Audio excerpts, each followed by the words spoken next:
مرحبا بكم في قناة عاصفة الشمس الطارق نيبيرو والنجم ذو الذنب.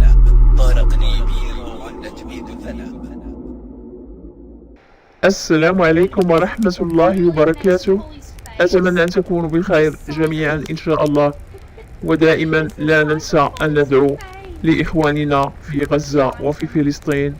اللهم انصرهم نصرا عزيزا، اللهم وامددهم بجيوش من الملائكة لا تعد ولا تحصى. اللهم إن النصر من عندك يا رب، اللهم آمين. Пару дней назад здесь такого кошмара не было. Вы посмотрите. Как бы нас вынуждены без отопления не оставили.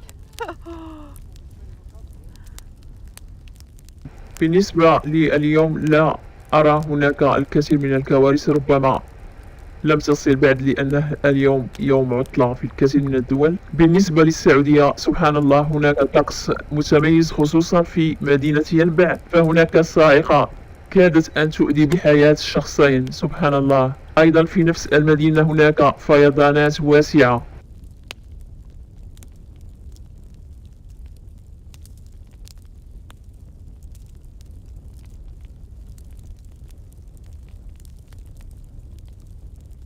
إنجازا، فما تأثير موقعها على الطلاب والمعلمين؟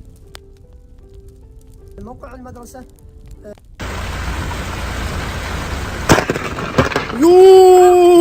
أما بالنسبة للمغرب سبحان الله مشهد نادر لسحابة عدسية تزين سماء إقليم بولمان. سبحان الله مثل هذه العدسات أو السحب العدسية أحيانا يقال أنها تأتي قبل زلزال، ولكن لا أظن، والله أعلم.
أيضا بالنسبة لليابان سبحان الله هناك سحابة القبعة على قمة جبل فوجي في هيروشيما 7 ديسمبر، وقد اعتدنا أن نرى مثل هذه الظاهرة.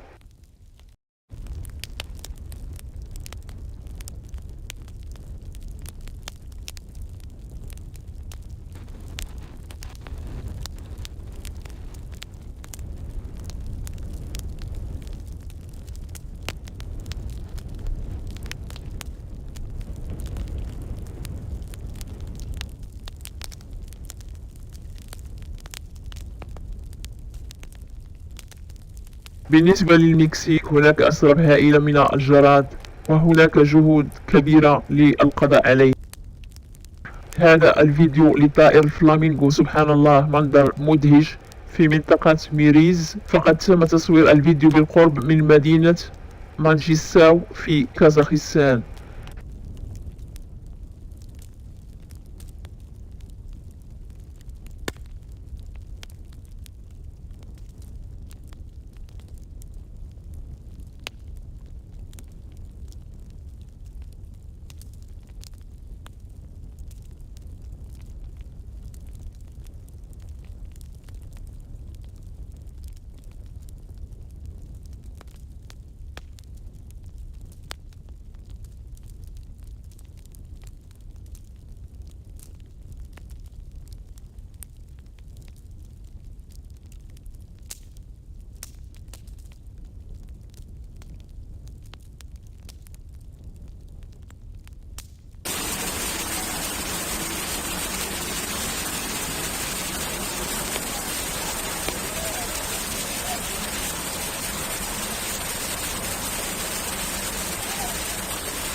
أما بالنسبة لليبيا خصوصا في طرابلس فتعرف عاصفة وفيضانات، وذلك بسبب عاصفة أمل.